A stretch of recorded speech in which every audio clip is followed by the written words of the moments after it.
Bismillahirrahmanirrahim. Assalamualaikum warahmatullahi wabarakatuh.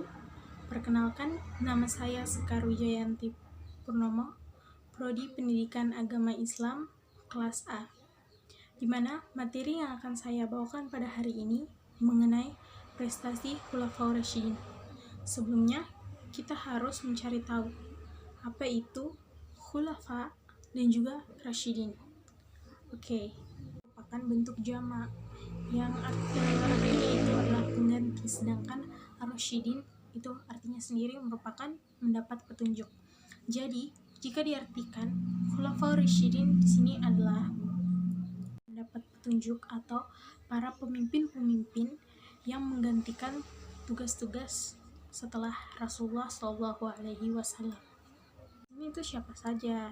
Yang pertama yaitu Khalifah Abu Bakar As-Siddiq, kemudian yang kedua Khalifah Umar bin Khattab, kemudian yang ketiga Khalifah Utsman bin Affan, dan yang keempat yaitu Ali bin Abi Thalib. Di mana yang pertama yang akan kita bahas di sini adalah Khalifah Abu Bakar As-Siddiq. Khalifah Abu Bakar As-Siddiq di sini menggantikan kepemimpinan Rasulullah sekitar 2 tahun. Ini waktu yang lumayan singkat. Namun Abu Bakar di sini menerapkan beberapa kebijakan selama kepemimpinannya. Yang pertama yaitu memerangi kelompok pembangkang, di mana Khalifah Abu Bakar di sini dipilih secara demokratis. Namun hal demikian ini tidak menjadikan kepemimpinan itu menjadi stabil, namun memunculkan perpecahan di kalangan umat Islam. Umat Islam mulai menentang kebijakan Nabi Muhammad SAW, dan ada sekelompok orang Madinah yang menyatakan keluar dari Islam dan mereka kembali kepada tradisi lama, yakni menyembah berhala, di mana suku-suku tersebut menyatakan bahwa mereka hanya ada perjanjian dengan Nabi Muhammad SAW dan tidak ada kaitannya dengan Khalifah Abu Bakar As-Siddiq. Pemberontak itu diantara lain yang pertama yaitu Al-Aswad Al-Ansi. Al-Aswad Al-Ansi memimpin pasukan Badui di Yaman dan mereka berhasil merebut Najran dan juga San'a. Tapi Al-Aswad Al-Ansi terbunuh oleh saudara gubernur dari Yaman. Zubair bin Awam datang ke Yaman, dia telah terbunuh dan akhirnya pasukan Islam mampu menguasai Yaman. Kemudian yang kedua yaitu Lamah Al-Kazab mengakui dirinya sebagai nabi dan dia didukung oleh Bani Hanifah di Yamamah. Kemudian ia menikahi Sajah yang mengaku nabi juga di kalangan Kristen. Mereka berhasil menyusun pasukan dengan 40.000 orang, di mana Abu Bakar di sini mengirimkan pasukan yaitu Ikrimah bin Abu Jahal dan Syurahbil bin Hasanah. Mulanya kondisi Islam di sini terdesak, namun mereka mendapatkan pasukan bantuan yang dipimpin oleh Khalid bin Walid. Kan Musailamah di sini berhasil dikalahkan 10.000 orang, di mana tak mati terbunuh. Para kaum muslimin juga gugur dalam perang ini, termasuk para penghafal Al-Quran. Dan juga perang ini dinamakan Perang Yamamah dikarenakan perang ini merupakan perang paling besar di antara perang melawan kaum murtad lainnya. Ketiga yaitu Tulaiha bin Khuwailid Al-Asadi, di mana Tulaiha bin Khuwailid Al-Asadi di sini menganggap dirinya sebagai nabi. Kemudian para pengikutnya itu ada dari Bani Asad, Bani Ghatafan, dan juga Bani Amir. Di mana Abu Bakar As-Siddiq di sini mengirimkan pasukan yang dipimpin oleh Khalid bin Walid, dan pertempuran ini terjadi di dekat sumur Buzakho, dan para kaum muslimin ini mampu untuk mengalahkan mereka. Ada beberapa sebab mereka itu murtad atau keluar dari Islam. Yang pertama yaitu iri, sifat iri dan dengki terhadap perkembangan kota Madinah. Kemudian yang kedua yaitu adanya fanatisme terhadap rasa kesukuan dan juga paternalistik. Kemudian yang ketiga itu banyaknya suku Arab yang masuk karena adanya pertimbangan politik. Kemudian yang keempat yaitu kedudukan mereka itu hilang karena Islam di sini membawa perubahan di berbagai bidang, misalnya bidang politik, sosial, budaya, dan juga keagamaan. Dan yang terakhir itu karena banyak di antara mereka yang baru masuk Islam dan belum menghayati ajaran agama Islam. Kedua yaitu kodifikasi Al-Quran, di mana ketika terjadi perang, kaum muslimin di sini telah kehilangan sekitar 70.000 lebih pasukan yang gugur dalam peperangan. Nah, karena hal ini membuat Umar bin Khattab itu khawatir terhadap Al-Quran, takutnya nanti Al-Quran di sini bisa hilang. Kemudian beliau mengusulkan kepada Abu Bakar untuk membukukan Al-Quran. Namun pada awalnya Abu Bakar menolak, dikarenakan Nabi Muhammad tidak pernah menyuruh untuk membukukan Al-Quran. Kemudian karena telah dijelaskan secara detail, akhirnya Abu Bakar pun setuju dan menunjuk Zaid bin Sabit sebagai pemimpin dalam pengumpulan Al-Quran ini. Setelah pengumpulan ayat-ayat Al-Quran ini selesai, mushaf yang ada itu disimpan oleh Khalifah Abu Bakar As-Siddiq. Namun setelah beliau meninggal, mushaf ini disimpan oleh Hafsah binti Umar, di mana Hafsah binti Umar di sini merupakan putri dari Umar bin Khattab dan juga salah satu istri dari Rasulullah Shallallahu Alaihi Wasallam.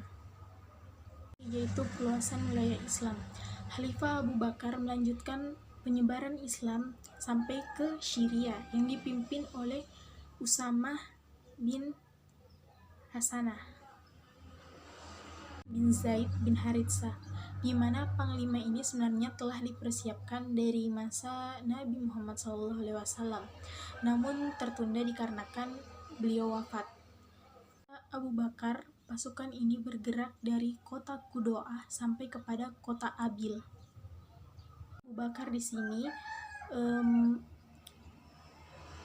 ingin melakukan penyebarannya ke daerah yang dikuasai oleh Kekaisaran Persia dan juga Bizantium. Dua pasukan yaitu Khalid bin Walid dan Musanna bin Haris, di mana mereka akhirnya berhasil menguasai beberapa kota, yaitu yang pertama menguasai Hirah dan juga beberapa kota lainnya, diantaranya yaitu Anbar, Daumatul Jandal dan juga Fars. Dihentikan setelah Khalifah Abu Bakar memerintahkan Khalid bin Walid untuk berangkat menuju ke Suriah. Memerintahkan untuk membantu pasukan kaum muslimin yang kesulitan untuk memerangi pasukan Bizantium dikarenakan jumlah mereka yang sangat besar. Kemudian dipegang oleh Musanna bin Haritsah. Kota Bizantium dijadikan kota Damaskus, pusat dari pemerintahan wilayah Arab dan sebagainya untuk menghadapi mereka. Bakar As-Siddiq di sini mengirimkan beberapa pasukan. Yang pertama yaitu pasukan Yazid bin Abu Sufyan ke kota Damaskus. Kemudian yang kedua yaitu Amru bin As ke Palestina. Kemudian yang ketiga yaitu pasukan Syurahbil bin Hasanah ke Yordania. Dan yang keempat bin Jarrah ke Hims. Pasukan Islam berjumlah 18.000 orang, sedangkan pasukan Romawi berjumlah 240.000 orang, di mana perbandingan mereka ini sangat besar, yang menjadikan pasukan Islam di sini setengah mati untuk melawan mereka. Kemudian Khalifah Abu Bakar di sini memerintahkan Khalid bin Walid untuk menuju ke Syam. Mereka melakukan perjalanan sekitar 18 hari melewati 2 lembah padang pasir yang belum pernah mereka lewati. Akhirnya pecah di pinggir sungai Yarmouk. Ini dinamakan Perang Yarmouk. Ketika mereka sedang melakukan perang, kemudian mereka mendapat kabar bahwa Khalifah Abu Bakar di sini telah meninggal dunia. Kemudian beliau digantikan oleh Khalifah Umar bin Khattab.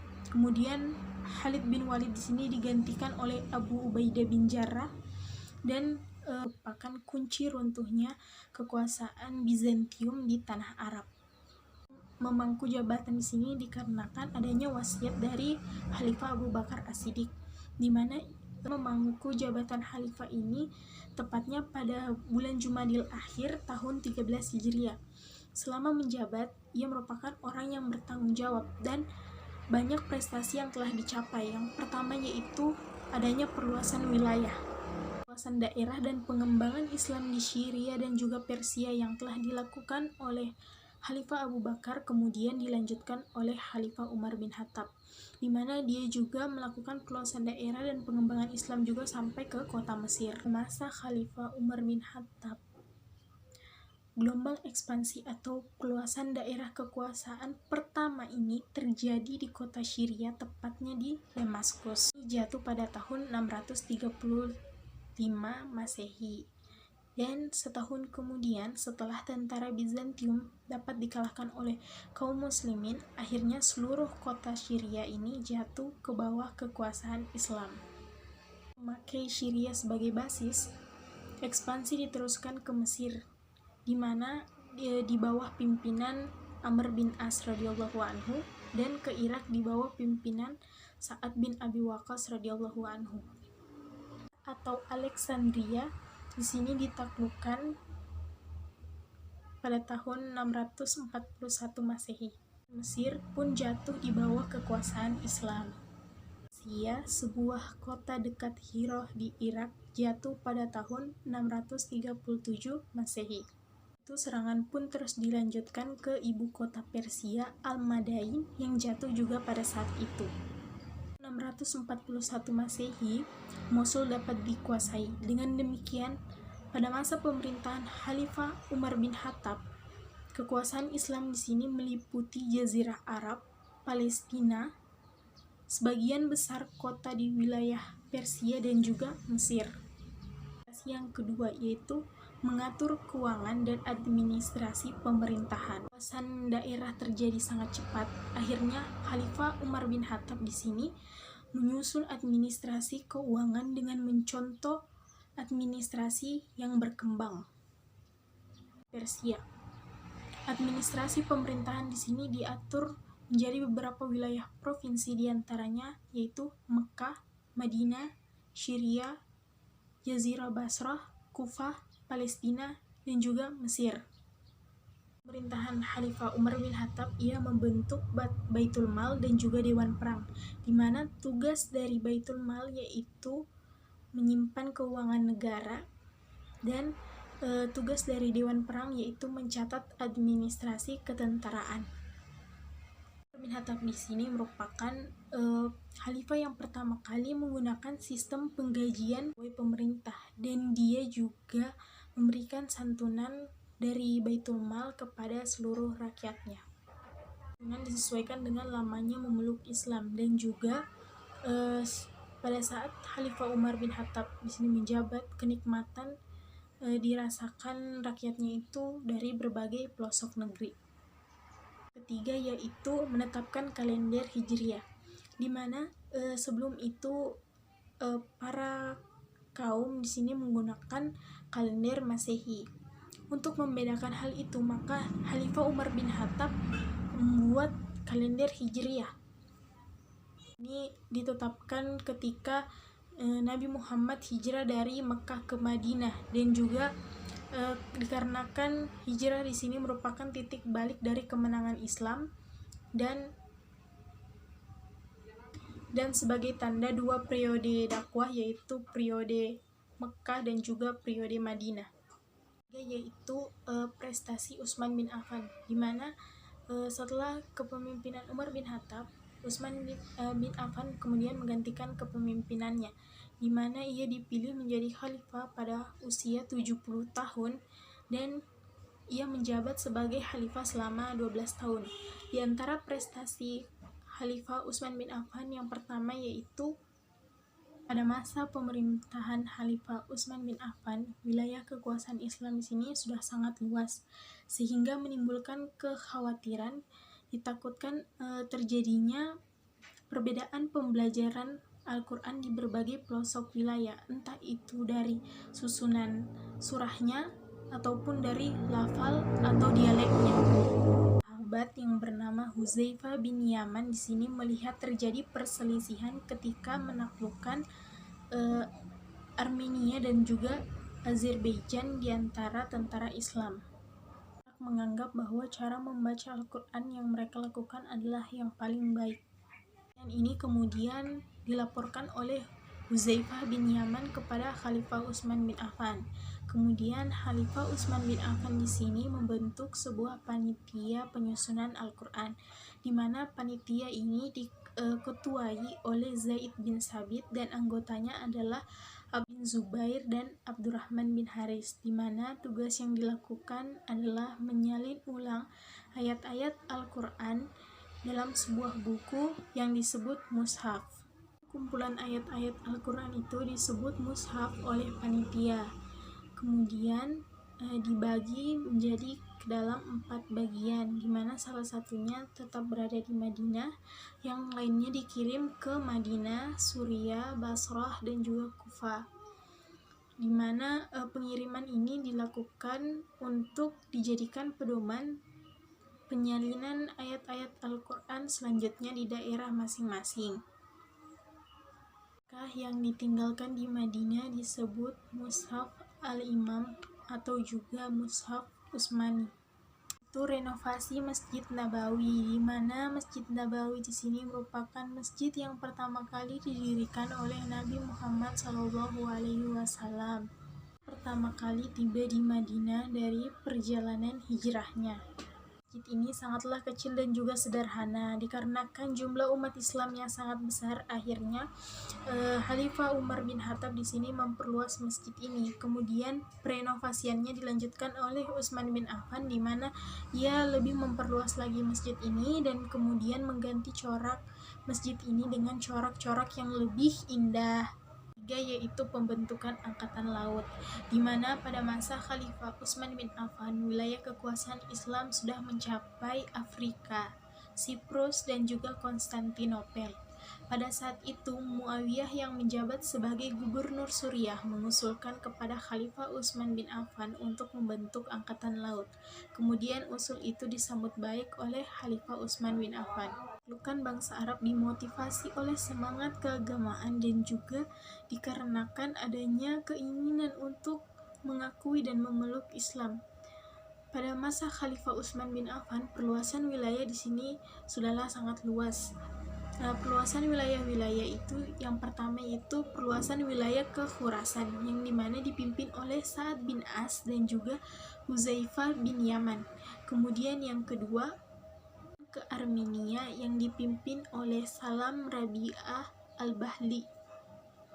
Ketiga yaitu Afrika Utara atau Tunisia, di mana dipimpin oleh Abdullah bin Sa'ad bin Abi Sa'ad bin Abi Sarah. Keempat yaitu penaklukan Rai dan Azerbaijan yang dipimpin oleh Walid bin Uqbah.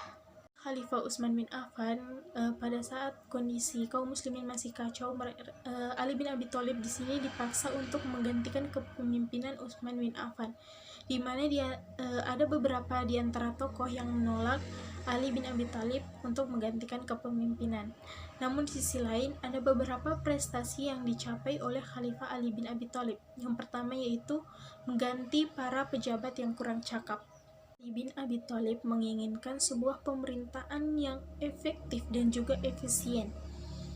Maka kebijakan yang dilakukan adalah dengan mengganti para pejabat yang kurang cakap. Akan tetapi ternyata para pejabat ini banyak yang berasal dari keluarga Khalifah Utsman bin Affan, yaitu Bani Umayyah.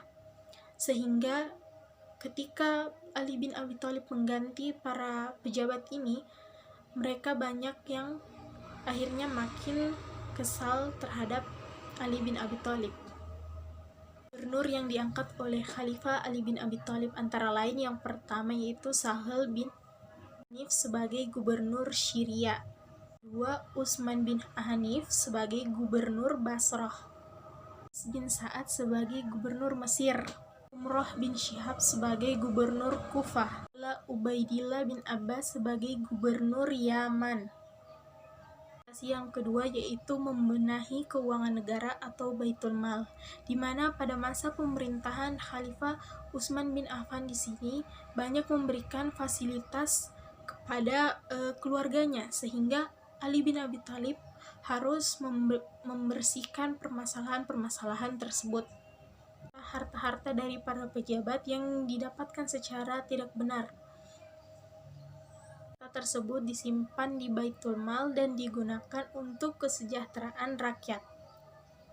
tersebut mendapatkan perlawanan dan juga tantangan dari mantan penguasa dan kerabat Utsman bin Affan, di mana mereka menghasut para sahabat untuk menentang kebijakan yang dikeluarkan oleh Khalifah Ali bin Abi Thalib. Akibatnya terjadilah peperangan seperti Perang Jamal dan juga Perang Siffin. Khalifah Ali bin Abi Thalib memegang pemerintahan. Wilayah kekuasaan Islam sudah mencapai di India. Penulisan huruf hijaiyah belum dilengkapi dengan tanda baca seperti fathah, kasrah, dhamma, dan juga syaddah, sehingga memunculkan kekhawatiran dan juga banyaknya kesalahan-kesalahan yang terjadi pada saat membaca hadis dan juga Al-Quran di daerah-daerah yang jauh dari Jazirah Arab. Kesalahan fatal dalam membaca Al-Quran dan hadis. Khalifah Ali bin Abi Thalib kemudian memerintahkan Abu Aswad Ad-Duwali untuk mengembangkan pokok-pokok ajaran ilmu nahwu, yaitu ilmu yang mempelajari tata bahasa Arab, di mana ilmu nahwu di sini diharapkan dapat membantu orang-orang non-Arab untuk mempelajari sumber utama ajaran Islam dengan baik, yaitu Al-Quran dan juga Al-Hadis. Prestasi Khalifah Ali bin Abi Thalib selanjutnya di bidang pembangunan, yaitu Khalifah Ali bin Abi Thalib di sini menjadikan kota Kufah sebagai kota khusus, di mana pada saat itu Muawiyah menjadikan kota Kufah di sini sebagai tempat pertahanan. Namun pada masa Khalifah Ali bin Abi Thalib, kota Kufah di sini dijadikan sebagai kota untuk pengembangan ilmu-ilmu seperti ilmu tafsir, ilmu nahwu, dan ilmu-ilmu pengetahuan lainnya. Prestasi khalifah ini terdapat persamaan dalam penyebaran daerah Islam yang terjadi dikarenakan faktor-faktor. Faktor-faktor itu diantaranya yang pertama yaitu semua sendi kehidupan, baik itu dalam bidang sosial, budaya, politik, maupun keagamaan, yaitu kewajiban dakwah yang merupakan dorongan bagi para sahabat untuk melakukan penyebaran Islam di berbagai wilayah.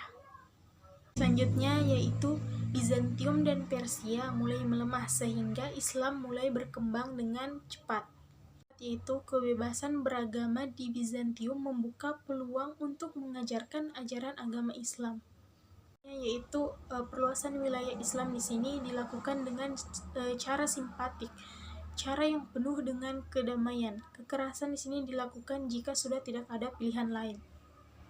Yaitu bangsa-bangsa Arab lebih dekat dengan bangsa-bangsa dari Jazirah, yaitu Mesir, Syria, dan juga Irak merupakan daerah yang ingin membebaskan diri dari penjajahan Romawi dan Persia, di mana mereka ini juga sebagai penyokong dana untuk menyebarkan perluasan wilayah Islam. Materi yang saya bawakan hari ini kurang dan lebihnya mohon dimaafkan. Wassalamualaikum warahmatullahi wabarakatuh.